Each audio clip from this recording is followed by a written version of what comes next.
இயேசு பேசுகிறார்,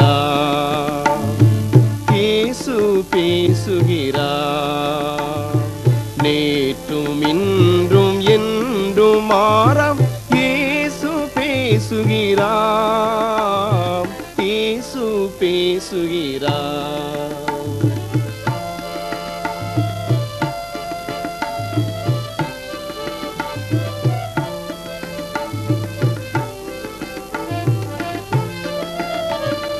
பாவத்தை போக்கிடுமேசு, உந்தன் சாபத்தை நீக்கிடுமேசு.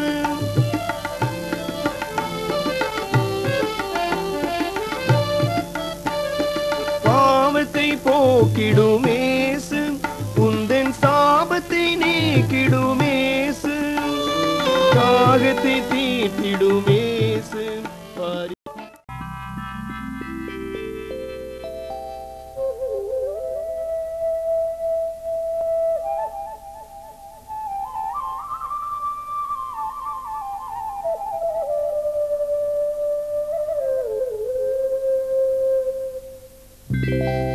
நான் உள்ளம் உருகி அழைக்கின்றேன், அழைக்கின்றேன் உன்னையுமே.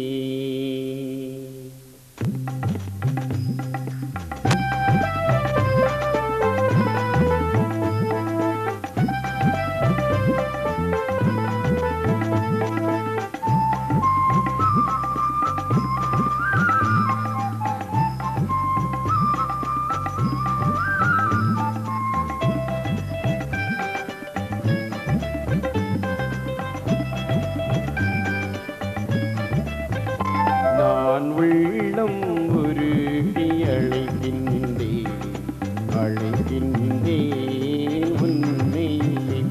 இது இயேசு உன்னை அழைக்கின்றாரே, அழைக்கின்றாரே நேரமே.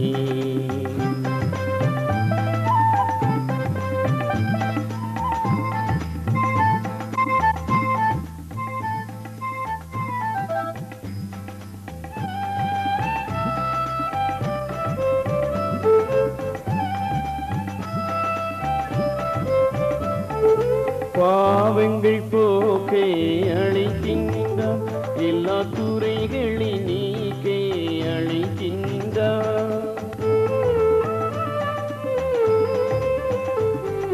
பாவங்கள் போக்கே அழைக்கின்றார், எல்லா துறைகளை நீக்கே அழைக்கின்றார்.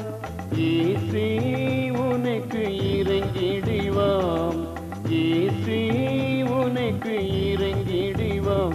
அவர் இரக்கம், இரக்கம், இரக்கம்.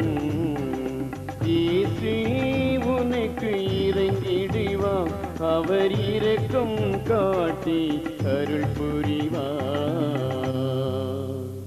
நான் உள்ளம் உருகி அழைக்கின்றேன், அழைக்கின்றேன் உன்னையே. இதோ இயேசு உன்னை அழைக்கின்றாரே, அழைக்கின்றாரே என் நேரமே.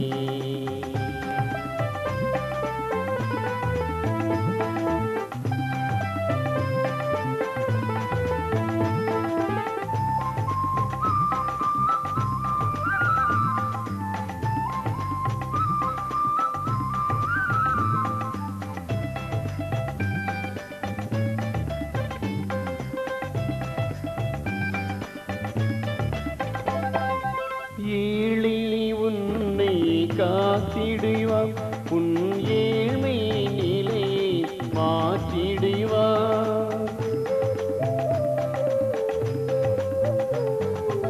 ஏழை உன்னை காத்திடுவார், உன் ஏழ்மை நிலையை மாற்றிடுவார். இருளில் இருந்து நீக்கியருள்வாம், இருளில் நம் இறைவன், இறைவன், இறைவன். இருளில் இருந்து நீக்கியருள்வாம், நம் இறைவன் ஒளியை தந்திடுவார். நான் உள்ளம் உருகி அழைக்கின்றேன் உன்னையும். இதோ இயேசு உன்னை அழைக்கின்றாரே என் நேரமே. ஆண்டவராகிய இயேசு கிறிஸ்துவின் நாமத்தினாலே உங்களை வாழ்த்திக் கொள்கிறேன்.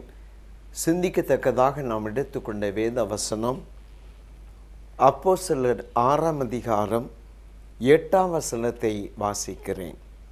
ஸ்தேவான் விசுவாசத்தினாலும் வல்லமையினாலும் நிறைந்தவனாய் ஜனங்களுக்குள்ளே பெரிய அற்புதங்களையும் அடையாளங்களையும் செய்தான். நாம் நிறைய வேண்டிய சில காரியங்களை குறித்து இன்றைக்கு நாம் சிந்திக்க போகிறோம். நிறையக்கூடிய சில காரியங்கள். ஸ்தேவான் விசுவாசத்திலும் வல்லமையிலும் நிறைந்தவனாய் காணப்பட்டான் என்று சொல்லி வேதத்திலே படிக்கிறோம். அருமையானவர்களே, விசுவாசத்தினால் வல்லமையினால் நாம் நிறையும் பொழுது அநேக அற்புதமான காரியங்களை ஆண்டவர் நம் மூலமாய் செய்வார் என்பதற்கு சந்தேகம் கிடையாது. விசுவாசத்தினால் வல்லமையினால் முதலாவது நாம் நிறைய வேண்டும் என்று சொல்லி வேதம் சொல்லுகிறது. அருமையான கர்த்தருடைய பிள்ளைகளே, ஆண்டவர் நம்முடைய குடும்பத்திலே அற்புதங்களை அடையாளங்களை செய்ய வேண்டும் என்று சொன்னால் விசுவாசத்தினாலும் வல்லமையினாலும் நிரப்பப்பட வேண்டும் என்று சொல்லி வேதம் சொல்லுகிறது. ஸ்தேவானை கொண்டு தேவன் அநேக அற்புதமான காரியங்களை செய்ய காரணம் விசுவாசத்தினால் வல்லமையினால் நிரப்பப்பட்ட ஒரு மகனாக காணப்பட்டபடியினால் ஆண்டவர் வல்லமையான காரியங்களை ஸ்தேவான் மூலமாக செய்தார்.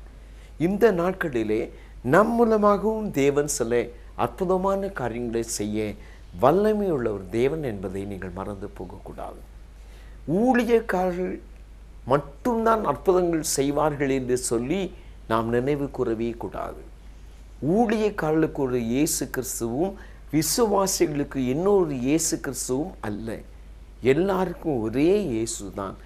ஊழியக்காரர் மூலமாக தேவன் எவ்வளவு அற்புதமான காரியங்களை செய்கிறாரோ அதை போல விசுவாசிகளின் மூலமாகவும் ஆண்டவர் அற்புதமான காரியங்களை செய்வார் என்பதற்கு சந்தேகமில்லை. ஒரு மிஷனரி ஊழியம் செய்கிற ஒரு அருமையான தேவனுடைய மகன் ஒரு சாட்சி சொன்னதை நான் கேட்டேன். ஒரு ஊழியன் மாநாட்டிலே ஆண்டவருடைய கிருபையினாலே அடியேன் சென்ற பொழுது மிஷனரி ஊழியம், வட இந்தியாவில் மிஷனரி ஊழியம் செய்கிற ஒரு அருமையான சகோதரன் சாட்சி சொன்ன ஒரு காரியத்தை நான் உங்களுக்கு சொல்கிறேன். அருமையானவளே, கண்கள் ரெண்டும் தெரியாத பிறவி குருடனாகி ஒருவனை வட இந்தியாவிலே மிஷனரி ஊழியம் செய்கிற அந்த மிஷனரி ஸ்தாபனத்திலே ஜெபிப்பதற்காக அழைத்து வந்தார்களாம். அந்த மிஷனரி ஊழியம் செய்கிற தேவனுடைய பிள்ளையை ஒரு மாதம் லீவுக்காக தன்னுடைய ஊருக்கு போய்விட்டார். அங்கே அந்த விசுவாசிகள் மட்டும்தான் இருக்கிறார்கள்.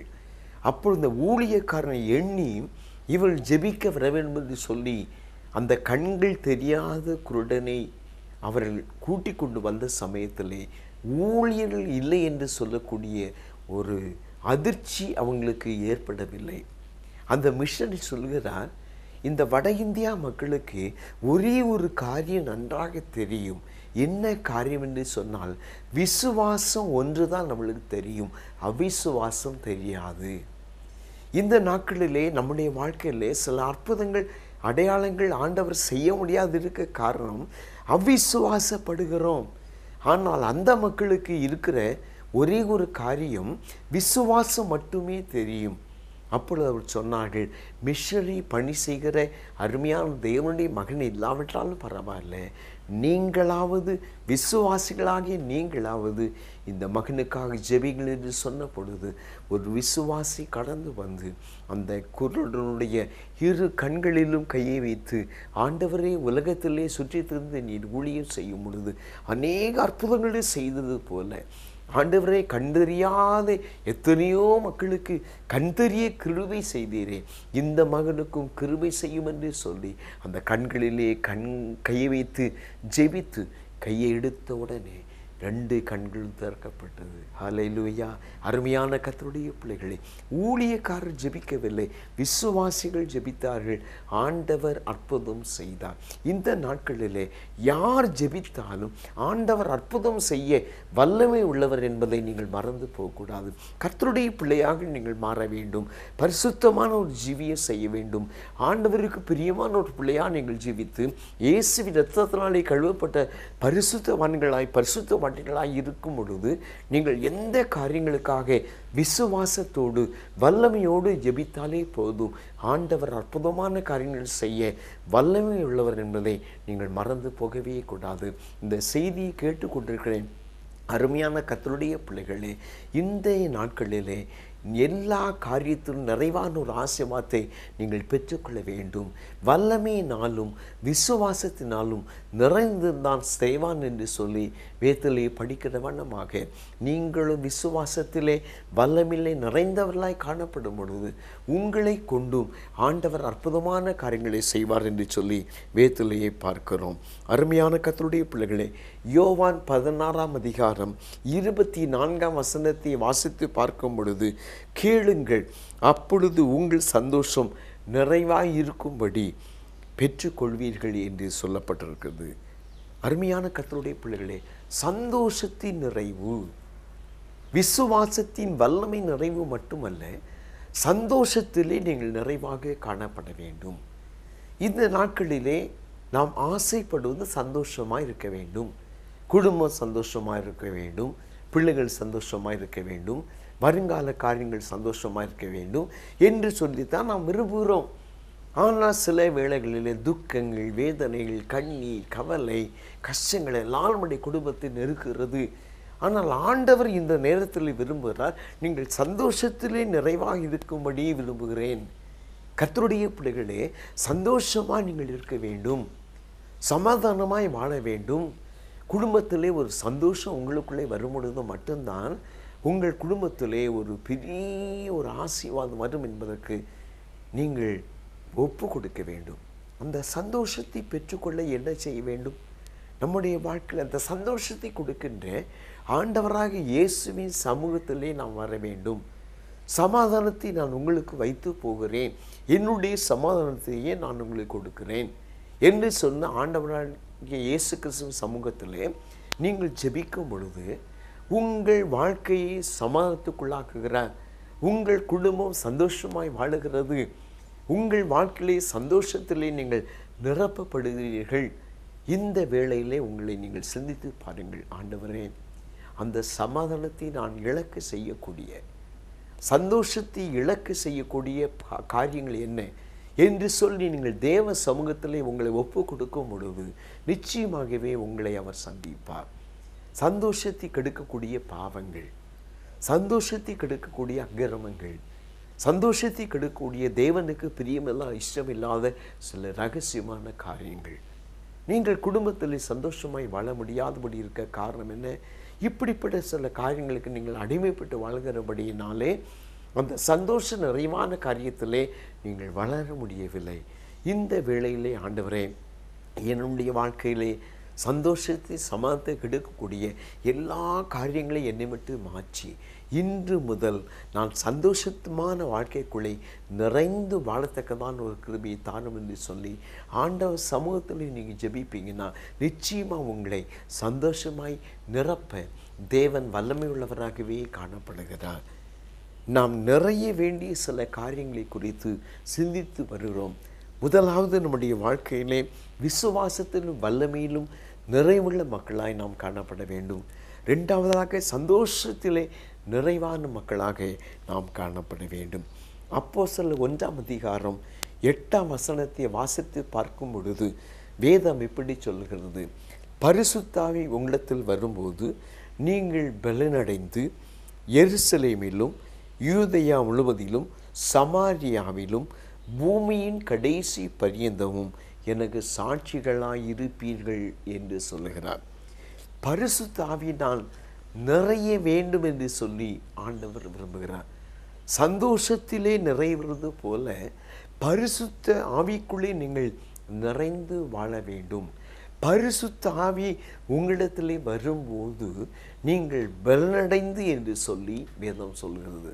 அப்போ பரிசுத்த ஆவி நம்மிடத்திலே வரும் பொழுது நமக்கு கிடைக்கக்கூடிய ஒரு ஆசீர்வாதம் தெய்வீக பலன், பரலோகத்தின் பலன் என்பதை மறந்து போகக்கூடாது. இது சாதாரணமான பலன் அல்ல, சத்துள்ள ஆகாரங்களை சாப்பிடக்கூடிய ஒரு பலன் அல்ல. இது பரலோகத்திலே ஆண்டவர் கொடுக்கின்ற பலன். இது பரிசுத்த ஆவியின் வல்லமையின் பலன். அந்த கிருபை இந்த கடைசி காலத்திலே நீங்கள் பெற்றுக்கொள்ள வேண்டும் என்று சொல்லி வேதம் சொல்லுகிறது. பரிசுத்த ஆவியை பெறுவதற்கு வழி என்ன?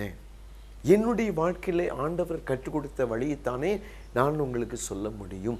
பரிசுத்த ஆவியை பெற்றுக்கொள்ள ஒரே ஒரு வழியை ஆண்டவர் காண்பித்து கொடுத்தார், பரிசுத்தமான வாழ்க்கை. பரிசுத்தமான வாழ்க்கை செய்கிற மக்களை பரிசுத்த ஆவியானவர் ஆட்கொள்வார் என்பதை மறந்து போகவே கூடாது. பரிசுத்தமான வாழ்க்கை நீங்கள் செய்யுங்கள். பாவத்தை வாழ்க்கையில வைத்துக்கொண்டு, பலவிதமான அக்கிரமங்களை வாழ்க்கையில வைத்துக்கொண்டு என்னை பரிசுத்த ஆவியின் அபிஷேகத்தினால் நிரப்பும் என்று சொல்லி காத்திருப்பு கூட்டத்திலே நீ ஜெபிப்பாய் என்று சொன்னால் உன்னை ஆட்கொள்வது பரிசுத்த ஆவி அல்ல, அசுத்த ஆவி. அநேக இடங்களிலே நான் இதை கண்டுகொள்ள முடிகிறது. ஒரு அருமையான சவுடி தலையிலே கைவித்து ஜெபிக்கும் பொழுது பரிசுத்த ஆவியின் அபிஷேகம் பெற்ற சகோதரி போல துள்ளினாள், குதித்தாள், இப்படியெல்லாம் செய்து விட்டாள். இதை பார்த்த உடனே ஒருவேளை நீங்கள் நினைக்கலாம், பரிசுத்த ஆவி பெற்ற ஒரு மகள் என்று சொல்லி. என்னை அபிஷேகித்த ஆவியானோ சொல்லுகிறார், மகனே அவருடைய தலையில் உள்ள கையை எடுக்காதே என்று சொல்லுகிறார். அந்த தலையிலே கையை வைத்து கொண்டே இருக்கும்போது கொஞ்ச நேரம் கழியலை பற்களை இறுக கடிக்க ஆரம்பித்தாள். நான் எத்தனையோ ஊழியரிடத்தில் ஏமாற்றி விட்டேன், உன்னிடத்திலே வந்து மாட்டி விட்டேன் என்று சொல்லிக்கொண்டு கதற ஆரம்பித்தாள். அவளை ஆட்கொண்டது அசுத்தாவி, வஞ்சிக்கப்பட்ட ஒரு ஆவி. இயேசுவின் நாமத்தினாலே அசுத்தாவியை இவளை விட்டு நீ புறப்பட்டு போய் என்று சொல்லி ஜெபித்த உடனே இயேசு அந்த வஞ்சிக்கப்பட்ட ஆவியை, அந்த அசுத்தாவியை அவளை விட்டு துரத்தினார். இது காரணம் என்னவென்று சொன்னால், தன்னுடைய வாழ்க்கையிலே பாவ காரியத்தை செய்தபடியினால் அவளை ஆட்கொண்டது அசுத்தாவி. அருமையான கர்த்தருடைய பிள்ளைகளே, பரிசுத்தாவியை பெற்றுக்கொள்ள ஒரே ஒரு வழி பரிசுத்தமான வாழ்க்கை. கண்களின் பார்வைகளிலே பரிசுத்தம், மூளையின் எண்ணங்கள் நினைவுகளிலே பரிசுத்தம், நாவின் பேச்சுகளிலே பரிசுத்தம், இருதயத்தின் தியானத்திலே பரிசுத்தம், கையின் செயல், கால்கள் நடத்தை. சுருக்கமாக சொன்னால் உச்சம் தலை முதல் உள்ளங்கால் வரை கல்வாரி சிலுவிலே சிந்தப்பட்ட இரத்தத்தினாலே பரிசுத்தமாக்கப்பட்ட பிள்ளைகளாய் நீங்கள் வாழும் பொழுது பரிசுத்தாவியினாலே நிறைய முடியும் என்பதை நீங்கள் மறந்து போகக்கூடாது. பரிசுத்த ஆவியிலே நிறைந்த மக்களாய் நீங்கள் காணப்பட வேண்டும். அருமையானவர்களே, பரிசுத்தாவி உங்களிடத்திலே வரும் பொழுது உங்களை கொண்டு கர்த்தர் பெரிய காரியங்களை செய்வார் என்பதற்கு வேதம் சொல்லுகிறது. சந்தேகமே கிடையாது.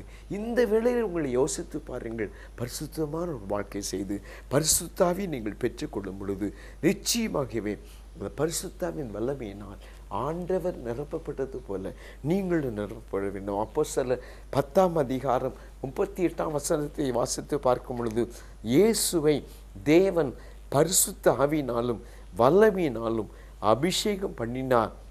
இயேசு நன்மை செய்கிறவராய் பிசாசின் வல்லமையில் அகப்பட்ட யாவரையும் குணமாக்குகிறவராய் சுற்றி திரிந்தார் என்று சொல்லி வேதத்திலே பார்க்கிறோம். பார்த்தீங்களா, இயேசு பரிசுத்தாவினால் நிரப்பப்பட்டபடியினாலே அவராலே ஆண்டவர் அற்புதமான காரியங்களை எல்லாம் இயேசு செய்ததை பார்க்கிறோம். பிசாசுகளை துரத்துகிறார், வியாதிகளை குணமாக்குகிறார், செத்து போன மக்களை உயிரோடு எழுப்புகிறார், குஷ்டரோகிகளை சுகப்படுத்துகிறார். இப்படி அநேக அற்புதமான காரியங்கள் எல்லாம் செய்தார்னு சொல்லி வேதத்திலே படிக்கிறோம் அல்லவா. பரிசுத்தாவின் அபிஷேகத்தின் வல்லமை இயேசுக்குள்ளேயே பிரவேசித்தபடியினால்தான் இந்த அற்புதங்களை செய்தார் என்று சொல்லி வேதம் திட்டவட்டமாக சொல்லுகிறது. இயேசுவே பரிசுத்தாவின் அபிஷேகத்தின் வல்லமையை பெற்றுக்கொண்டு ஊழியம் செய்து அற்புதமான காரியங்களை செய்யும் பொழுது அவரை பின்பற்றுகின்ற நீங்களும் நானும் பரிசுத்தமான வாழ்க்கையை செய்து பரிசுத்தாவின் அபிஷேகத்தின் வல்லமையை பெற்று நம்மை கொண்டு ஆண்டவர் வல்லமையான காரியங்களை செய்ய இந்த வேளையிலே உங்களை பரிசுத்தாவினால் நிறைக்க வேண்டும் என்று சொல்லி ஆண்டவர் விரும்புகிறார். அருமையான கர்த்தருடைய பிள்ளைகளே, நிறைவின் ஆசீர்வாதத்தை நாம் பெற்றுக்கொள்ள வேண்டும். நாம் நிறைய வேண்டிய சில காரியங்களை குறித்து நாம் கற்று வருகிறோம். விசுவாசத்திலும் வல்லமையிலும் நாம் நிறைய வேண்டும், சந்தோஷத்திலே நிறைய வேண்டும், பரிசுத்தாவின் அபிஷேகத்திலே நிறைய வேண்டும் என்று சொல்லி வேதத்திலே பார்க்கிறோம். அது மட்டுமல்ல, பாருங்க, கனிகளினால் நிறைய வேண்டும், கனிகளினால் நிறைய வேண்டும், ஆவியின் கனியினால் நிறைய வேண்டும் என்று சொல்லி வேதத்திலே படிக்கிறோம். கலாத்தியர் 5ஆம் அதிகாரம் 22, 23 வசனங்களை வாசித்து பார்க்கும் பொழுது, ஆவியின் கனியோ அன்பு, சந்தோஷம், சமாதானம், நீடிய பொறுமை, தயவு, நற்குணம், விசுவாசம், சாந்தம், இச்சை அடக்கம் என்று சொல்லப்பட்டிருக்கிறது. கனியிலே நிறைந்த ஒரு வாழ்க்கை, ஆவியின் கனியிலே நிறைவு நமக்கு வேண்டும். ஆவியின் கனியிலே முதல் கனி அன்பு என்று சொல்லப்பட்டிருக்கிறது. ஆவியின் கனிகள் என்று அல்ல, ஆவியின் கனியோ என்று எழுதப்பட்டிருக்கிறது. ஒவ்வொரு கனியும் நமக்கு வேண்டும். இந்த 9 கனி இதில் சொல்லப்பட்டிருக்கிற இந்த ஆவியின் கனி நமக்கு தேவை. கனியிலே நிறைந்து வாழும் ஒரு அனுபவம் ஆவியின் கனி நம்முடைய வாழ்க்கையிலே வேண்டும். அன்பு என்று சொல்லக்கூடிய கனி நம்முடைய வாழ்க்கையிலே மலர வேண்டும். இந்த நாட்களிலே அருமையான செய்தியை கேட்டுக்கொண்டிருக்கிற கர்த்தருடைய பிள்ளைகளே, உங்கள் வாழ்க்கையிலே இந்த அன்பு என்று சொல்லக்கூடிய கனியிலே நிறைந்து வாழுகிறீர்களா? யோசித்து பாருங்கள். எல்லாரிடத்திலும் நீங்கள் அன்பாயிருக்க வேண்டும் என்று சொல்லி ஆண்டவர் விரும்புகிறார். சந்தோஷம், சமாதானம், இது ஆவியின் கனியிலே ஒன்றுதான். இந்த சந்தோஷத்திலே சமாதானத்திலே நிறைந்து வாழ வேண்டும் என்று சொன்னால் ஆவியின் கனி நிறைவு நமக்குள்ளே வரும் பொழுது நீடிய பொறுமை, நீடிய பொறுமை என்று சொல்லப்பட்டிருக்கிறது. நம்முடைய வாழ்க்கையிலே சில பொறுமை இருக்கிறது, ஆனால் நீடிய பொறுமை நமக்கு வேண்டும் என்று சொல்லி ஆண்டவர் சொல்லுகிறார். நீடிய பொறுமை. சரி, கணவன் தானே இதை சொல்லிவிட்டார், பரவாயில்லை. மனைவி தானே இதை சொல்லிவிட்டார்கள், பரவாயில்லை. மாமியார் தான், மருமகள் தானே, அண்ணன் தானே, தம்பி தானே, இதை சொல்லிவிட்டால் சொல்லி நீடிய பொறுமையோடு நாம் இருக்க வேண்டும் என்று சொல்லி ஆண்டவர் விரும்புகிறார். இந்த நாட்களில் யோசித்து பாருங்கள். நாம் சிலவர்கள பொறுமை இழந்து எதெல்லாமோ பேசி விடுகிறோம். அப்படி அல்ல. ஆண்டவர்கிட்ட கேட்போம், ஆண்டவரே, ஆவியின் கனியில் நான் நிறைந்து வாழ வேண்டும், ஆதலால் நீடிய பொறுமை எனக்கு தாரும் என்று சொல்லி தேவ சமூகத்தில் நீ ஜெபிக்கும் பொழுது ஆண்டவர் நீடிய பொறுமையை உங்களுக்கு கொடுக்க வல்லமுள்ளவராகவே காணப்படும். தயவு, நற்குணம், சாந்தம், சாந்த குணம் நம்முடைய வாழ்க்கையில் வர வேண்டும் என்று சொல்லி ஆண்டவர் விரும்புகிறார். நம்முடைய வாழ்க்கையில் சில கோப குணங்கள், எரிச்சல் குணங்கள் வந்து விடுகிறது. ஆண்டவர் சமூகத்தில் கேட்போம், ஆண்டவரே, சார்ந்த சொருபியாக இயேசுவே, என்னுடைய வாழ்க்கையில் அடிக்கடி வருகிற கோப குணங்கள், எரிச்சல் குணங்கள் எல்லாம் மாற்றி எனக்குள்ள ஒரு சார்ந்த குணத்தை தாங்கப்பான்னு சொல்லி தேவ சமூகத்தில் நீங்கள் ஜெபிக்கும் பொழுது நிச்சயமாகவே அந்த சார்ந்த குணத்தை உங்களுக்கு கொடுப்பார். இச்சை அடக்கம் என்று சொல்லப்பட்டிருக்கிறது. ஆண்டவர் இந்த ஆவியின் கனியின் நிறைவை நமக்கு கொடுப்பதற்காக இந்த வேளையிலே நம்மோடு பேசி கொண்டிருக்கிறார். அருமையான கர்த்தருடைய பிள்ளைகளை, விசுவாசத்திலும் வல்லமையிலும் நீங்கள் நிறைய வேண்டும் என்று சொல்லி கர்த்தர் விரும்புகிறார். சந்தோஷத்திலே நிறைவாய் இருக்கும்படியாக தேவன் விரும்புகிறார். அது மட்டுமில்லை, ஆவியின் கனியிலே நாம் நிறைய வேண்டும் என்று சொல்லி, பரிசுத்தாவின் அபிஷேகத்திலே நிறைய வேண்டும் என்று சொல்லி ஆண்டவர் விரும்புகிறார் என்பதை இந்த செய்தி மூலமாக நாம் கண்டுகொள்ள முடிகிறது அல்லவா? உபாகமம் 33ஆம் அதிகாரம் 23ஆம் வசனத்தை வாசித்து பார்க்கும் பொழுது, நப்தலி கர்த்தருடைய தயவினால் திருப்தி அடைந்து அவருடைய ஆசீர்வாதத்தினாலே நிறைந்திருப்பான். ஆசீர்வாதத்தினால் நிறைந்திருக்கும் ஒரு அனுபவம், ஆசீர்வாதத்தினால் நிறைந்திருக்கும் ஒரு அனுபவம். அருமையான கர்த்தருடைய பிள்ளைகளே, இன்றைக்கு சில குடும்பத்தில் பார்த்தீங்கன்னா சாபங்கள் குடிகொண்டிருக்கிறது, சில ஆசீர்வாதங்களே இல்லை. ஆசீர்வாதத்தினால் உங்கள் குடும்பம் நிறைவாக இருக்க வேண்டும் என்று சொல்லி தேவன் விரும்புகிறார். ஆசீர்வாதம் வேண்டும் ஆண்டவரே என்று சொல்லி கேட்க வேண்டும். கர்த்தர் சீயோனிலிருந்து உன்னை ஆசீர்வதிப்பார் என்று சொல்லி வேதம் சொல்கிறது அல்லவா? நீ இன்று முதல் ஆசீர்வதிக்கப்படுவாய் என்று சொல்லி வேதம் சொல்கிறது அல்லவா?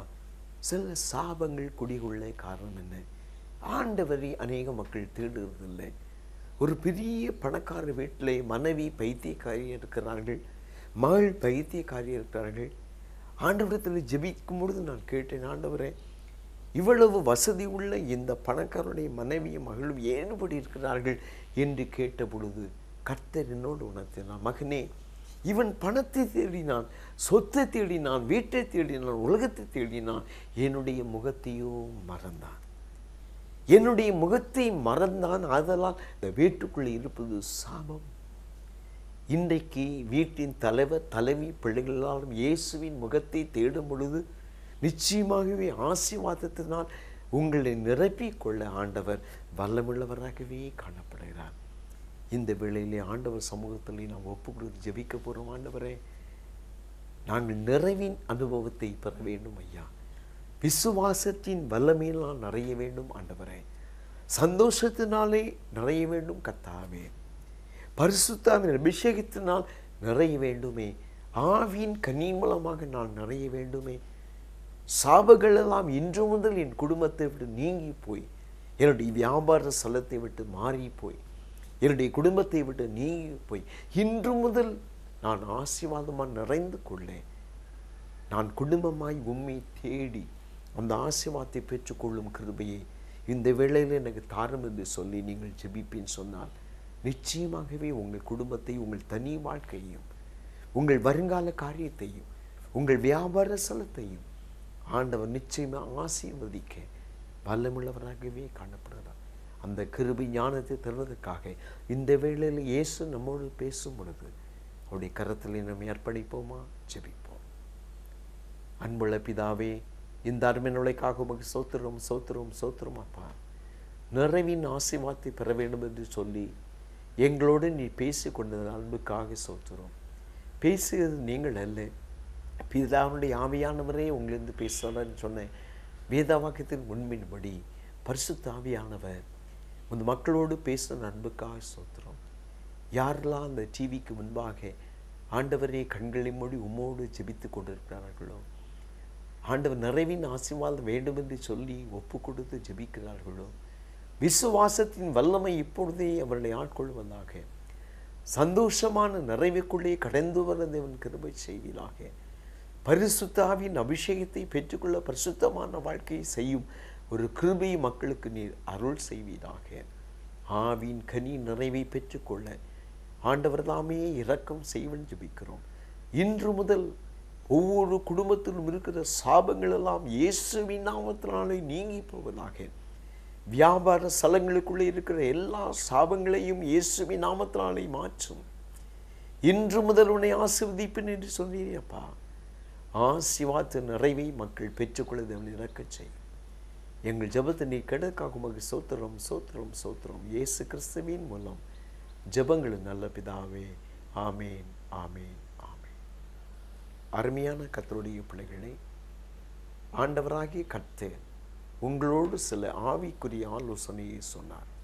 நீங்கள் கேட்டீர்கள். கீழ்ப்படிந்து ஆண்டவருக்கு நீங்கள் ஒப்பு கொடுக்கும் பொழுது ஒரு நிறைவான ஆசீர்வாதத்தை நீங்களும் உங்கள் குடும்பம் பெற்றுக்கொள்ள முடியும். அதற்கு வேண்டிய கிருபையை தருவதற்காக ஆண்டவர் உங்களோடு பேசினார். அடியேன் ஜெபிக்க நீங்கள் விருப்பப்படும் பொழுது என்னோடு நீங்கள் தொடர்பு கொள்ளுங்கள், ஃபோன் பண்ணுங்கள், கடிதம் எழுதுங்கள், ஜெபக்கூட்டங்களிலிருந்து பங்கு பெறுங்கள். ஆண்டவர் தாமே உங்களை ஆசீர்வதிப்பாராக. ஆமென் ஆமென் ஆமென். கிறிஸ்துவுக்குள் பிரியமானவர்களே, இந்த செய்தி உங்களுக்கு ஆசீர்வாதமாக இருந்திருக்கும் என நம்புகிறோம். உங்கள் வியாதிகள், பிரச்சனைகள், போராட்டங்கள் எதுவாக இருந்தாலும் சகோதரன் உங்களுக்காக ஜெபிப்பார்கள். இயேசு பேசுகிறார் நிகழ்ச்சியை ஒவ்வொரு வாரமும் இதே நாளில் இதே நேரத்தில் கேட்க தவறாதீர்கள். நீங்கள் தொடர்பு கொள்ள வேண்டிய முகவரி சகோதரன் AB Gibson Daniel, Kottaiyadi, Kumari மாவட்டம். Pincode number 629704. Telephone number 04652 258 171. கர்த்தர் தாமே உங்களை ஆசீர்வதிப்பாராக. இயேசு பேசுகிறார், இயேசு பேசுகிறார். நேற்றும் இன்றும் என்றும் மாறாம் இயேசு பேசுகிறார், இயேசு பேசுகிறார்.